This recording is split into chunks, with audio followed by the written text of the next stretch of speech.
That was a long January to start off the year, but now being in February, it's time to take a look back at everything picked up in the first month of 2025. Starting off are these two sets out of the Netherlands. On the left, their rendition of the US 3-color desert pattern first introduced around the early 1990s and phased out in the late 2010s. Next to it is the new, or at least relatively new, NFP green, short for Netherlands Fractal Pattern Green, which is worn for temperate and woodland environments. Seemingly almost like a scaled down and updated Flecktarn, it's printed on a uniform cut which looks pretty familiar, the BDU, which may be a bit surprising as many nations have been moving away from older designs considered obsolete or outdated. Well, this uniform is actually something of a temporary one, known as the Interim Improved Temperate Combat Clothing Set, as in addition to updating their camouflage, the plan was to overhaul the entire uniform system, but there were a few setbacks and delays, meaning a temporary solution had to be found. A special thanks to Foxtrot and Bravo Surplus for offering these two sets. You can check them out on Instagram, link can be found in the description. Next up, out of the United States, are these two seemingly ordinary pieces, a woodland top and a pair of digital tiger stripe overalls. For the most part, that description is actually correct. However, the BDU is actually one of the last produced, as it has a contract date of 2003, shortly after the Air Force would begin testing and eventually adopt the ABU with its digital tiger stripe.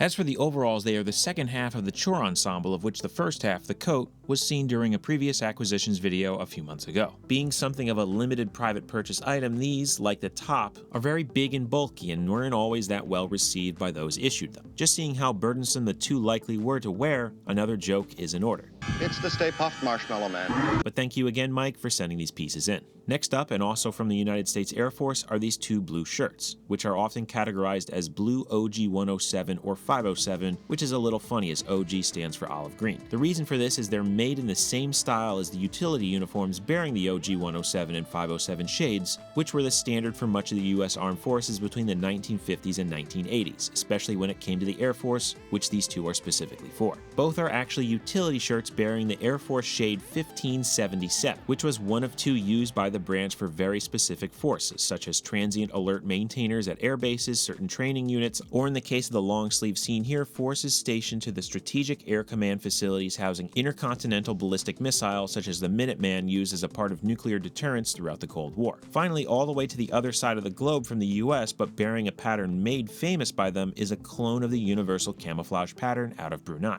Known officially as the Royal Brunei Air Force Pixelated Camouflage, like a few other nations, the country took the pattern and instead of using it as a universal one, instead adopted it as a sort of urban camouflage for use with Air Force units who would primarily operate within air bases or facilities where the pattern does seem to be somewhat more effective. But with that, we finished up January. We'll be back again to cover February next month.